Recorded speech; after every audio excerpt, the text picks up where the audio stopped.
Hi, my name is Ikea Williams, and I will be speaking to you tonight about the effects of domestic violence on early and middle childhood development. Hope that you are ready to learn about this topic. Domestic violence is a violent or aggressive behavior within the home, typically involving the violent abuse of a spouse or a partner. Many people are affected by domestic violence. Domestic violence it does not discriminate. It affects people regardless of race, ethnicity, class, sexual orientation, gender identity, religious affiliation, age, immigration status, or their disabilities or abilities. And domestic violence can be more severe in certain countries. Also, I want to add that intersectionality relates to domestic violence by social biases, influences on how society perceives survivors of domestic violence, and stereotypes often create barriers for careful of assistance of the person that has been affected by domestic violence. This explains why some populations may be targeted for violence at a higher rate and or experience multiple forms of violence. So let's get into the development of the childhood childhood and how domestic violence affects that development of that child. So in our studies, we have learned that domestic violence have affected childhood development, and childhood development comes from three different parts, three different dimensions, which are biological dimension, external environments, psychological dimensions, cognition and emotions, and the third one is spiritual dimensions. So we're going to break those things down. For the first one, biological dimensions. Biological dimensions as a makeup of the genetics. So the family system theory was introduced by Dr. Murray Brown. He stated that individuals cannot be understood in isolation from one another, but rather as a part of their family, as the family is emotional unit, which means that a person is developed and molded and shaped in who they are by their family, and they cannot be developed or shaped by themselves. All these facets and environments all shape and develop a person. And social development of an individual is an ecological context, or which is the biological dimension, and the biological and psychological makeup of genetics. So just like all of us, we all have genetics, what we are made from, and also the environment that we live in, and some certain external environments that can influence our makeup are the social economic status. It can also be our employment, unemployment, our marriage, our divorce rates, our nurturing, if we were nurtured as a child or not nurtured as a child, can also make up our upbringing. The next dimension is the psychological dimension. The psychological dimension consists of the cognition and the emotion. So it breaks it down by the age. So from birth to 2 years old, there are sensory motor developments where the child may not be able to speak, but the environment around them, for example, if a child is in a home with domestic violence, then that means that that child's sensories are being receptive to the noise, the arguing, the violence, the emotions, even the anxiety that a person may be feeling in that home. And that can cause a brain development dysfunction in a child as they are being born and up to 2 years old. 2 to 7 years old, operational stage, which means that these children are able to not only they are being receptive to the environment that they are living in, but they also are able to verbalize and understand language at that time, and understand if a parent give them directions, or if they are being, the type of education they are receiving, their environment there they go to school, if they're not going to school. And in the next stage, as far as, or the next age, is 7 to 11, which is the concrete operational stage. And this time, in this stage with domestic violence, it shows that the child is not able to fully function or being able to contribute in a healthy way into their classrooms or in their social environments because of the domestic violence that they are being experienced in the home.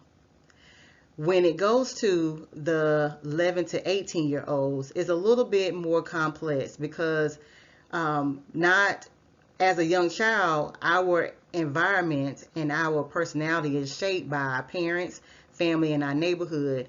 But when you get into our preteens or our teenagers into adulthoods, our makeup in our development has the adulthood and is our peers, partners in our household. So which means that if you're a child and you grow up into a home that it has domestic violence, you are more prone to grow up and to have unhealthy relationships when you get older.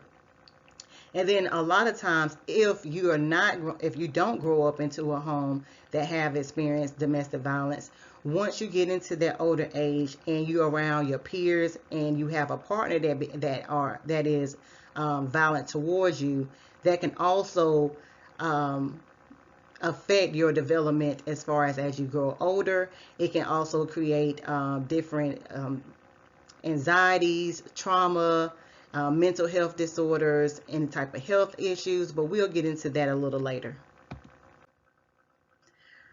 The other dimension, the third dimension, is the spiritual dimension. And what I loved about this when I was researching is that it's about faith. A lot of times people, they don't like to use the word spirituality or religion, but they will use the word faith. And in social work, I believe that faith is so broad across our area of expertise and our clients that we're going to be serving. And then also it shows that as far as our makeup or our stages in our life, how we experience faith. For example, pre-stage infancy shows that primary faith consists of when you're a child, like you're an infant, and you are taught, or you learn to develop trust when you have a person or a parent that nurtures you, that when you cry, they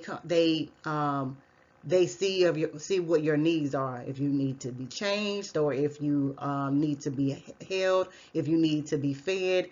These type of things, that if you cry and that person is attending to your needs, it kind of develop a sense of trust. And then around about the age of 2 in early childhood, the initiative of projective faith, which means that we are given like different symbols and different, we are read different storybooks.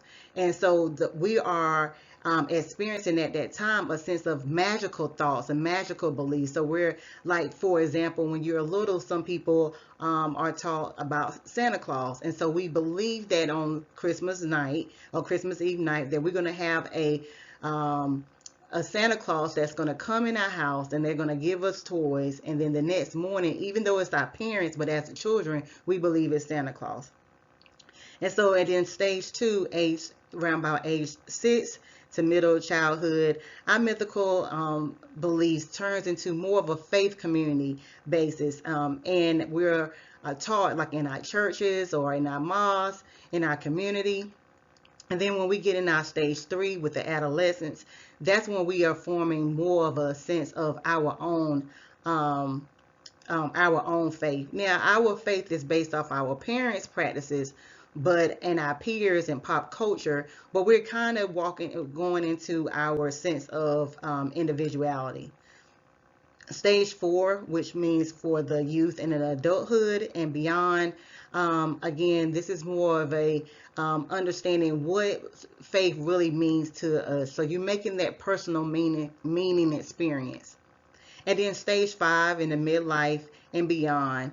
Sometimes they kind of do a self-reflection and it causes of a balance. And then people that was more religious when they were younger, now they are less religious, but they're more spiritual and they have more faith base.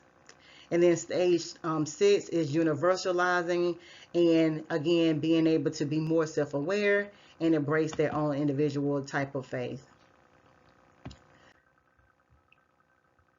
Okay, I hope everyone is learning and soaking everything in about the development of domestic violence. Some risk and normal and health developments for domestic violence is poverty, homelessness, divorce, ineffective disciplines, and violence in the community. Domestic violence can destroy someone's life. Domestic violence can not only affect just the person, but it also can affect anyone else in the family or in their social systems.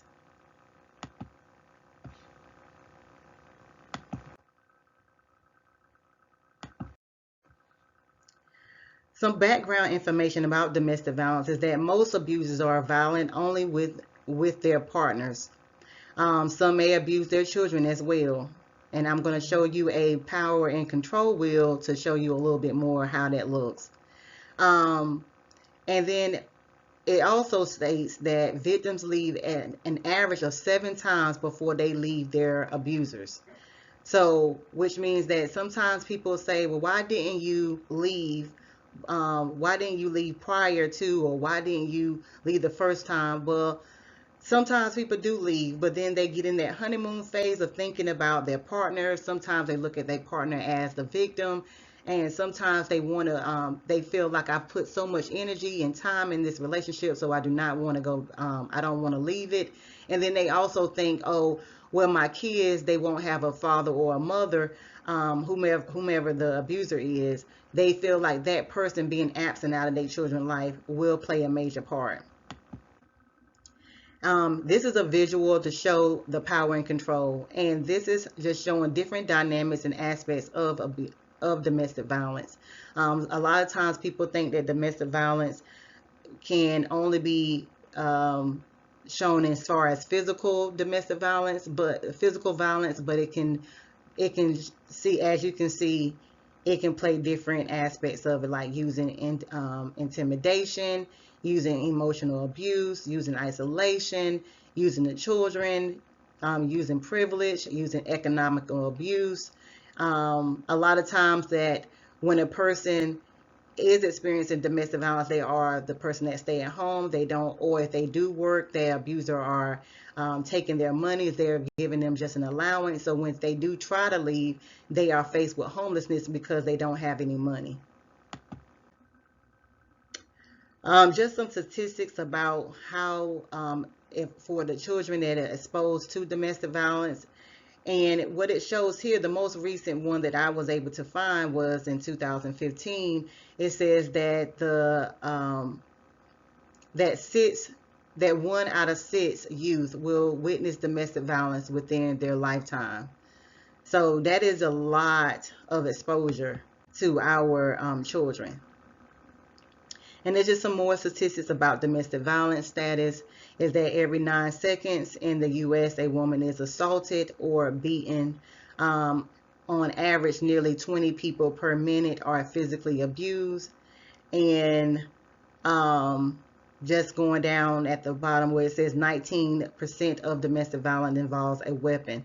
Now, a lot of times people think that a weapon only consists of a gun or a knife, but a weapon can be used, anything that is used like an object to harm you, to cause harm to another person. So going back to the childhood development of the and the effects of domestic violence, it shows here that um, age birth to age 5, this domestic violence, being exposed to domestic violence, can affect a child's sleeping, a child's eating habits, withdrawal, lack of responsiveness, intense, pronounced separation or anxiety, inconsolable crying, intense, increased aggression and impulsive behavior. A child at the age of 2, when they first are starting to learn how to talk, they can mirror um, their person's attitude or their behaviors with their parent. And I definitely have seen that myself. I have been a witness of that. Ages 6 to 11, a child can have nightmares, sleep disruptions, difficulty with concentration and task completion in school. A lot of times people say that they have a lot of avoidance, or they're withdrawn, or they have a hard time focusing in class.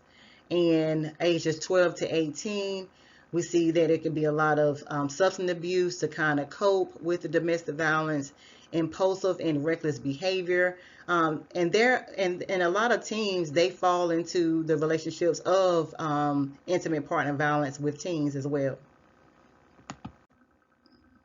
And these are just a different breakdown of the effects of domestic violence. And as you can see, this is more in an adulthood, but for the physical health as far as chronic pain, intestinal disorders, fatal and non-fatal injuries, mental health as far as PTSD, anxiety, depression, substance abuse, suicide, sexual and reproductive health. Um, it can be STDs or STIs, unwanted pregnancies, miscarriages, a number of things.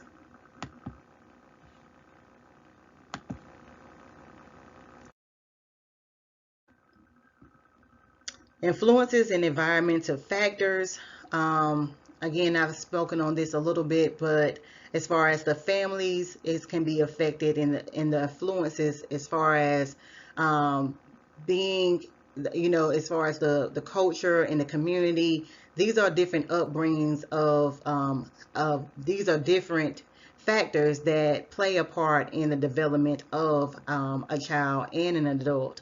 And again, if a child is in a home with domestic violence or any type of non-nurturing environment, this can also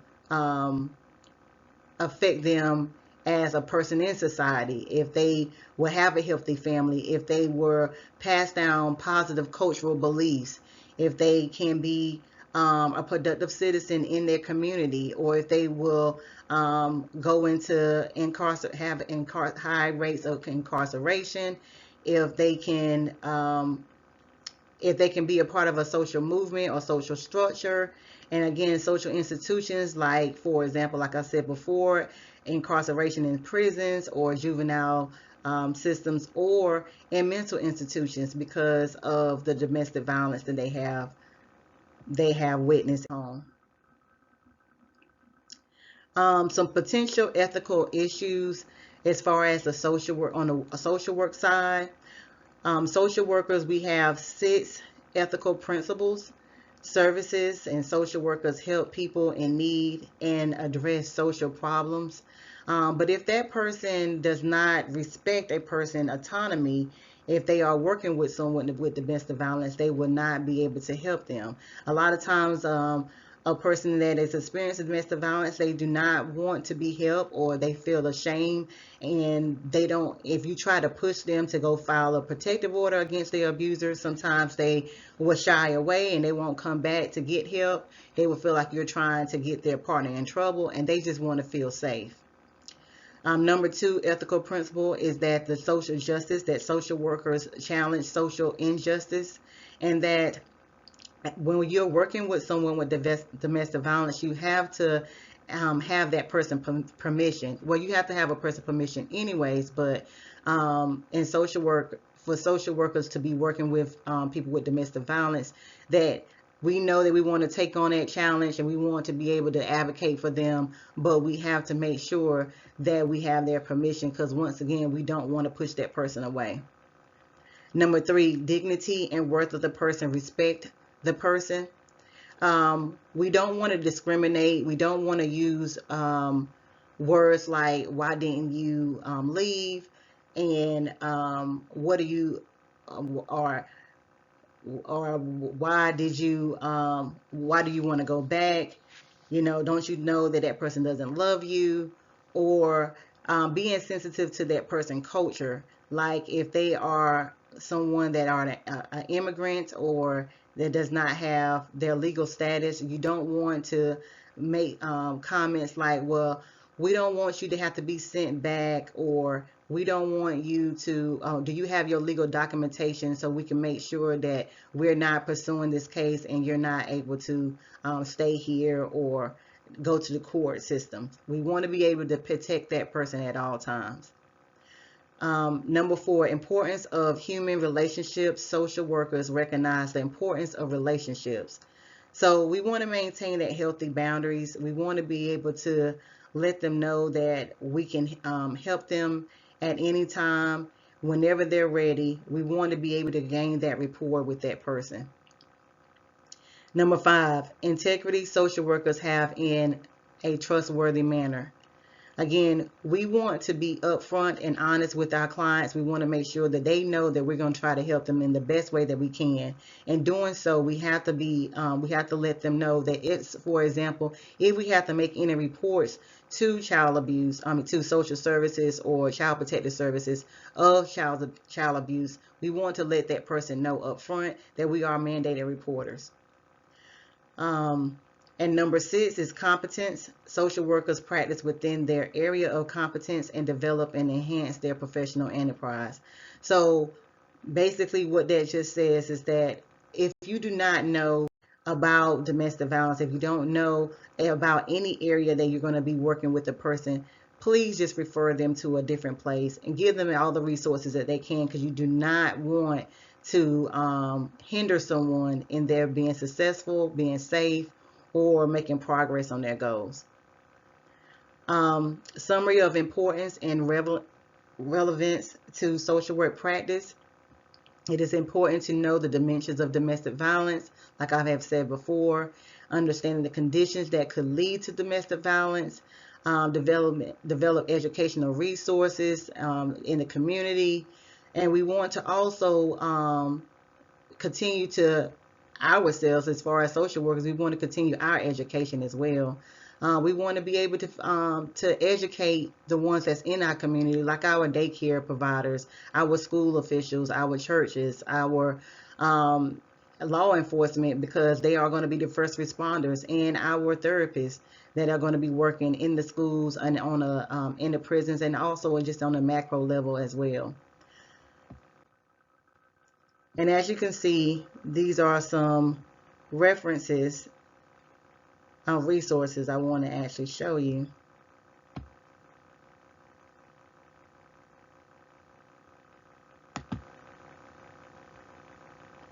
Well, some resources for domestic violence, because my slides were not, I don't know why. But some resources that I would like to share is we have Safe Child here in Wake County. We have Interact here in Wake County. Also on a national level, we have the North Carolina Division of Domestic Violence Coalition, which will assist anyone on a national level, the local level. And you can always, and also I just want to let you all know, if you have any questions, please feel free to reach out to me, and you can reach out to me through my email or via GroupMe through my class. Our class GroupMe, and I would love to answer any of your questions. Thank you so much. Have a good one.